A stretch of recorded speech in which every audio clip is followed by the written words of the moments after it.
Жастарда бала көтере алмау көп болып жатыр. Маткасын жоғары көтереміз, екі трубадағы жиналған шлактарды бұршақты шығарады. Сол үшін жауырын жауысқалы болады. Сәлем достар, қалдарыңыз қалай? Біз қай жерде деп ойлайсыздар? Біз қазір Ұлсынұр ханымның массаж кабинетіндеміз. Екінші бөлім, бір-екі сұрақтар тағы да пайда болған. Соны давайте сұрап нақтылайық. Ұлсынұр ханым, қалыңыз қалай тағы да? Саламатсыз. Сіз өткенде хит болдыңыз ғой Инстаграмда. Біздің видеода барлығы сұрап, не болып жатыр деп. Соған байланысты давайте бір екінші тағы да бір сұрақтар бар адамдарда көп кездесетін. Мынау балаларда айтады ғой, екі жауырын жабысып қалыпты деп. Ол тек балаларда болатын дүние ме? Бұл кішкене балаларда да қозғалыссыз болғандықтан, кішкене балаларда да бір жасқа дейінгі аралықта жауырын жабысып қалу мәселесі туындайды. Оны ата-аналары екі жауырынды созып, көтеріп жасамайды, қорқады. Сол үшін жауырын жабысқалы болады. Ал бірақ үлкендерде бола ма ол? Енді үлкендер тек ол балаларда ғана емес, жастарда да, жасы келген үлкен кісілерде де болады. Оның бәрі қозғалыстың жоқтығы. Суық тиіп қалады да, шаң жуыстап қалады, ауырады деп қозғалтпай, содан кейін жауырын жабысып, қол жоғары бармай қалады. Қазіргі таңда енді жастар, жас үйленген жастарда бала көтере алмау көп болып жатыр. Өнен кейін бір бала босанғаннан кейін аралығы 8-9 жыл бала көтермеу, сондай жағдайлар көп туындап жатыр. Енді бұның ең негізгі себебі суық өткеннен болады. Табаннан, тобықтан өткен суық маткаға барып тиеді. Сол арқылы қазір бізде енді мен мақтанғаным емес, 15-16 әйел босанды, балалары бірге келгендері бар. Өзімізде салонда да маникюр жасайтын қызымыз болған, Зина деген кәріс. Ол да 9 жыл көтермеген. Келші емдейін десем, ой, массаж юрында мен болмайды екен, екомен ғана босанады екен дедім. Жоқ, кел, мен сені бір емдеп көрейін дедім. Шақырып алып, осы мына абортуни дейміз, денедегі суықты шығаратын. Осы дүниеге салдым, терлетіп, одан кейін общий массажын жасадым. Общий массаж жасап аламыз да, мынаны осы іш бөліміне жасаймыз, мына аппаратпенен. Өйткені оның маткасын жоғары көтереміз, екі трубадағы жиналған шлактарды бұлшақты шығарады.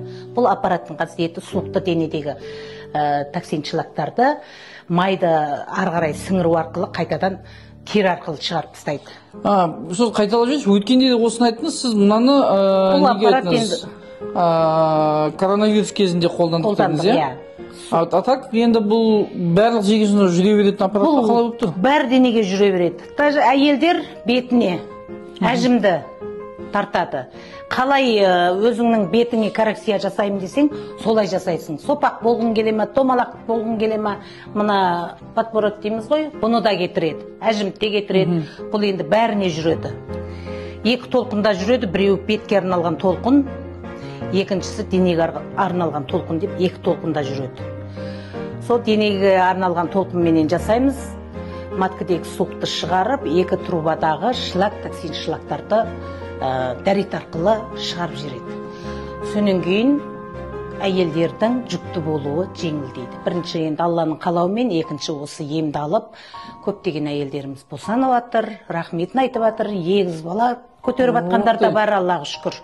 Осы Южный көлемінде менде 6-7 әйел уже екіқабат болды. Бір естіп. Маған жалпы ішіндегі интерьерге қарап, өзімде кіргім келеді. Шын айту керек, егер әйелдер қауым мәселесі сіздер өте бақыттысыздар. Себебі мен ойымша енді әйелдерге арналған өте керемет бір жер. Келіңіздер, бір просто көріңіздер деп айтам. Одан кейін барып бағасын бере бересіздер. Менде бірақ тағы бір дүние бар, сұрақ бар.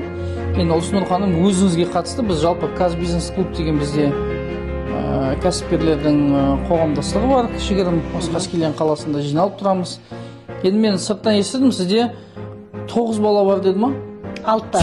6, не 9, не почти бір ғой. То есть сіз күміс анасыз, е? Күміс алқа. Күміс ана емес, күміс алқа егері 6 балаңыз бар. Қай бала дүниеге келген кезде осы массаж дүниесіне кірдіңіз жалпы кәсіпке?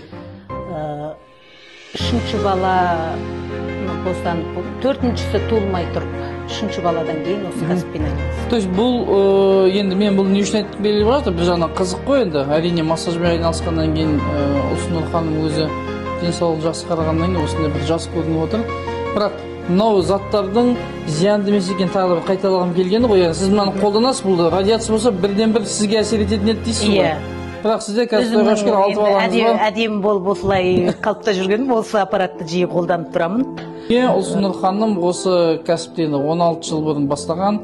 Енді шыны керек, 10 саусағымен неше түрлі бір точкілерді, бүкіл жерлерді білет, үйренген, кәсіби маман болғаннан кейін, мен ойымша пайдалы болады деп ойлаймын. Сол үшін Instagram парақшасын қалдырып кетемін. Мен Instagram парақшасында көп ақпарат болмауы мүмкін, бірақ сіз осы Аққайнарға келіп, бір кіріп шықсаңыздар болады консультация алып.